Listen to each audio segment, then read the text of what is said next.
Hi guys, it's Legend World 101 here once again, giving you a quick WWE SmackDown review. So, I know I'm a bit late, 2 days out, but yeah, let's do it, yo.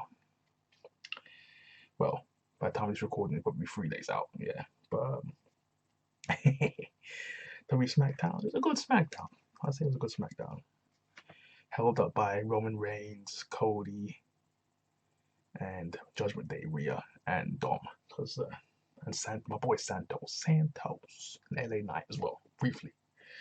So we're gonna get into this real quick. So we start off the night. I'm gonna cover everything on the show. Just gonna do a brief rundown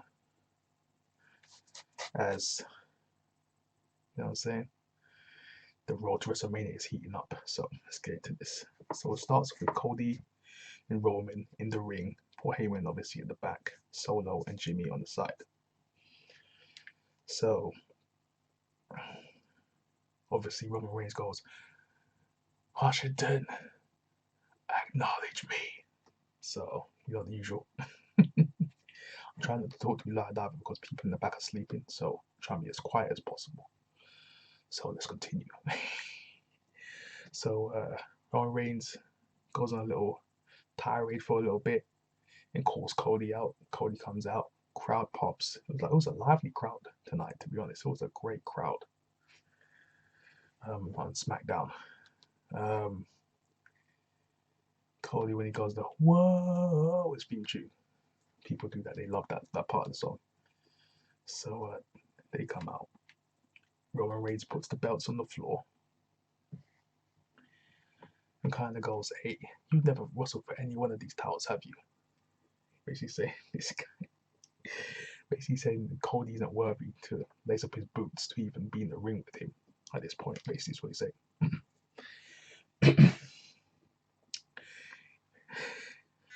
And then he talks about his dad for a split second, and then that's where the crowd kind of goes, "Ooh," you know what I'm saying? The father moment, the Dusty, the American Dream, baby, you know,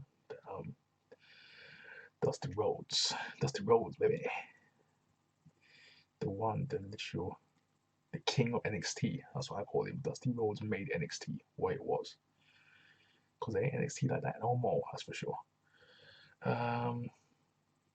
They have the tools, they have the talent for NXT today, but they don't have the heart. They don't have the storytelling that Dusty Rhodes made it have.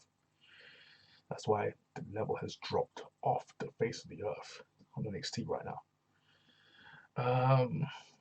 Yeah, Roman Reigns says he was the son he never had because he literally said Roman Reigns was gonna be the guy, and it came to pass. And Dusty Rhodes didn't teach everything he knew, but he taught Roman Reigns everything he knew, basically. He said he never talked about Cody Rhodes at all to him, saying Cody kind of hits back at him, saying he's gonna take the belt at WrestleMania, blah blah blah blah.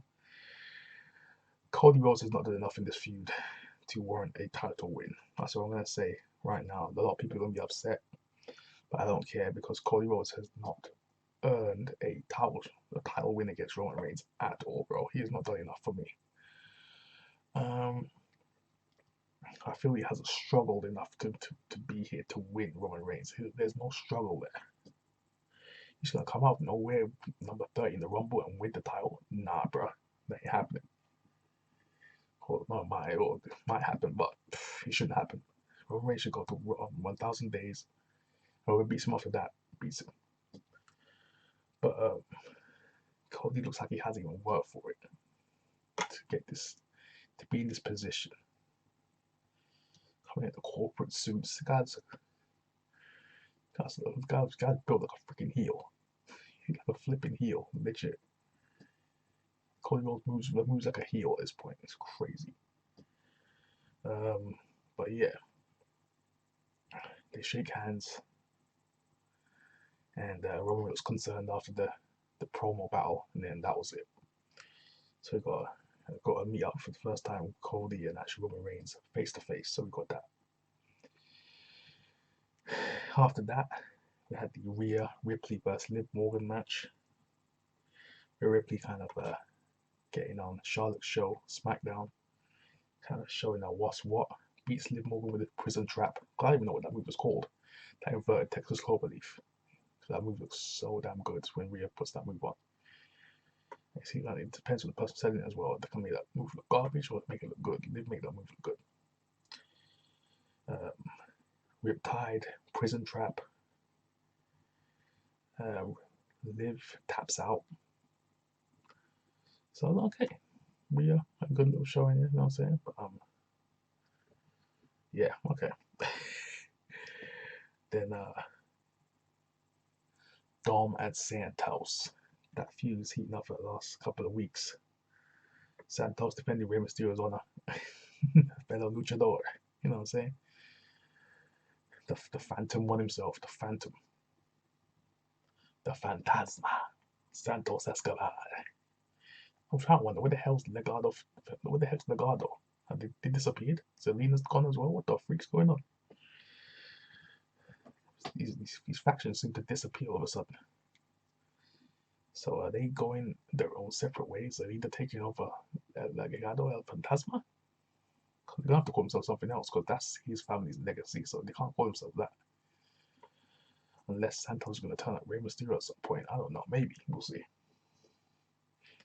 Who knows what they're setting up? I don't know. After WrestleMania, maybe we'll see.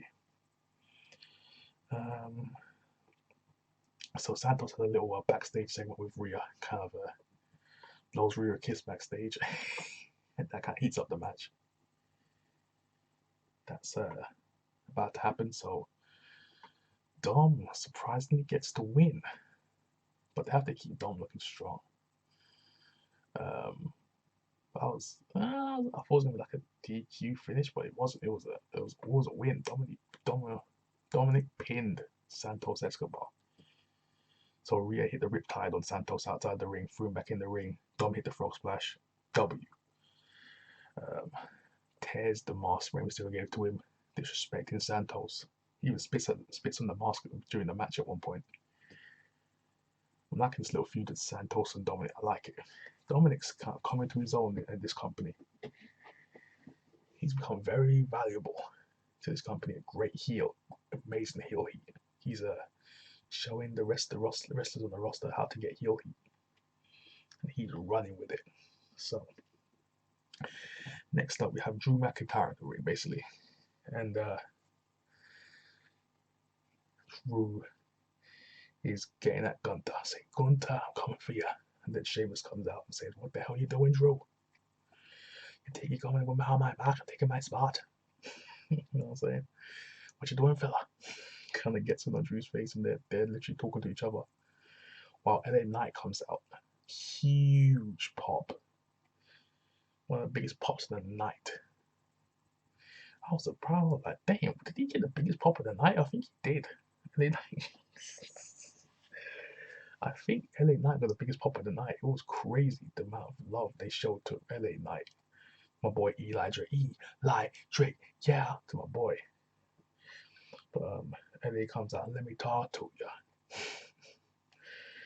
And they're just talking to each other. They don't even acknowledge LA Knight. And then when the New Day come out, trash New Day. Oh my God. I can't stand the New Day. They're so stale right now. They need a whole revamp. I can't stand the New Day at this point. But New Day come out and trying to diss LA Knight with their trash, corny jokes. I'm doing the L'Oreal, the corny. I'm doing the J Bud, the corny line right now. That's what they are, corny. That's the buzzword of the week, corny. So that's what the New Day are right now. Karen Cross comes out in a Hawaiian shirt. I'm like, what the f-? It'd be hilarious if Karen Cross comes out in these weird shirts, like these Hawaiian. It'd be hilarious. See, Karen Cross needs this. He needs to come out in wacky shirts. He needs the revamp. He needs this wholeheartedly. So he randomly walks down the ring, and they start. LA Knight just pushed the New Day into each competitor. Just gets with LA Knight just constantly starting beef, and then he gets thrown out, and then literally it's who's left standing. I think Sheamus is the one left standing in the ring. So they kind of tease that. No, actually, no, Karen Cross is the one left standing. Yeah, not Sheamus. Karrion Kross is the one left standing in the ring to kind of signal that he's going to be a threat to Gunther, which is not going to happen. It's going to be Sheamus or Drew facing Gunther. WrestleMania, you know it's coming. Then the one I wrote down next was Tegan versus Shayna, a nothing match. Beats Tegan Knox from the armbar, the Ronda Rousey version, the WWE version, the weak version of the armbar. Tegan taps out. Ronda's sporting a left arm brace. So I'm okay. She's kind of a sling. She got like an injury. She's nursing something. I don't know what it is, but it's some kind of arm injury. And that was that. Nothing really to write home about. No one cares. Bobby calls out Bray Wyatt. Comes out of nowhere. Everyone's like, what the hell is Bobby doing on SmackDown? Bobby calls out. He said, he's had enough of these kid games. Come meet me face to face. And then Uncle Howdy comes out. Uncle Howdy. You know what I'm saying? Attacks him from behind. Bobby gets the best of him, about to save him with a spear. Lights go out. Bobby disappears. So I was like, okay, so it's going to be a 2-on-1 affair. Okay, so it's going to be another 2-on-1 affair. And Bobby looks like he ain't playing no kid games. So we're going to see how that goes. It could be interesting. If they do this right, it could be interesting. A man who has no fear against the person who instills fear. But that's a very interesting thing there. Scarecrow versus Batman type of thing, you know. It could work. It could work if they do this well. Because he's going to have to find a chink in Bobby's armor, which Bray has not found yet. So maybe they can go delve into his past. Maybe I don't know how they're going to work this feud. They've got to make it personal somehow. Because people are not feeling it. I feel it could be interesting, but they're not doing enough for me. So hopefully this kicks off something, sparks something, an idea of some kind. And maybe we'll see develop more down the road to WrestleMania. Bray has to get personal now. He has to get personal at some point. He's got to do it to make people care about this feud. Because a lot of people are saying, what the frig?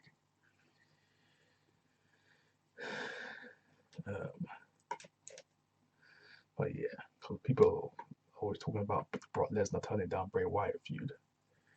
So people are talking about that, saying Bray's kind of been written off at this point, so Bray needs some momentum. Because right now, he is ice cold, as JD would say. JD from New York. He is ice cold. Technically, that's what he is. So he needs this feud to pick up. So Bobby's holding his weight right now. He's cutting some promos. He's coming to SmackDown. He's laying Uncle Howdy on his ass. So he's doing his thing, doing what he has to do. So Bray has to kind of use his promo skills to kind of put this over. He has to do this. He has to rip double hard to get this over. So at first I didn't care, but now I'm kind of a little bit intrigued. Now. So they don't know how to attack Bobby Lashley because Bobby Lashley is a stronger guy than LA Knight. So if they come with Bobby different, so it's gonna come with a different angle now. The mind games ain't gonna work on Bobby Lashley. It's not gonna work. So he's gonna be more meticulous, more the Riddler, you know. Set some rules for Bobby. So yeah. Last segment of the night. Last match of the night, I should say. Sami Zayn versus Solo. I want it all. I want it all. I want it all. I want it all. Solo famous fire. But yeah, Solo beats Sami Zayn. Samoan Spike, baby. Samoan Spike. Distraction from Jimmy, obviously, of course, as you'd expect. And then you go, look at that, my tribal chief. Got Paul Heyman in the back, rubbing his hands together, while Roman Reigns is kind of like, yeah. And then Jimmy and flipping Solo trying to get the chair, trying to put the chair around Sami's neck. Jimmy stops Solo. He's about to do the Rikishi ass in the face, trying to switch in cheap music to Sami Zayn with the chair in his face. Jimmy goes, nah, bro, let me do it. Hip attack. And he tries to do it. Sami throws a chair in Solo's face and attacks him. Jimmy gets away. Roman Reigns is upset, bro. That's the end of it now. So that's the end of SmackDown. Sami Zayn escaping unscathed, still breathing, still fresh. Roman Reigns is livid. He's going mad. Paul Heyman's scared in the corner, shivering, shook. So that's in the SmackDown. Roman Reigns is upset. It was a good SmackDown. I admit it was a good SmackDown. Bobby getting the best of Bray Wyatt and Uncle Howdy. LA Knight getting a big pop, as he should. Cody and Roman, meh. The first part was kind of meh. Roman Reigns kind of carried that segment. We are beating Liv, decent. Shayna versus Tegan, no one cared. So that was a nothing match of the show. And the Zayn and Roman Reigns feud continues. The Bloodline and Sami Zayn continues once again. So, and Dom, Santos, Ray. I forgot to say, yeah, Dominic attacked Ray after his win. Rey Mysterio comes out to kind of say, "What the heck are you doing?" That's what I forgot to say. And Dominic hits him from behind because Rey Mysterio won't do anything once again. This guy's a coward. Rey Mysterio, they turned Rey Mysterio into a whole coward, bro. But yeah, that was from SmackDown, March 3rd, 2023. Show. So, the road to WrestleMania rolls on once again. Put your comments in the comment section down below. Like, share, subscribe, press that notification bell, baby. Twitter and Instagram ain't two places you can find me. If you want to donate to the channel, description box, bro. Cash App and Patreon, baby. Anyways, I'm out. Peace.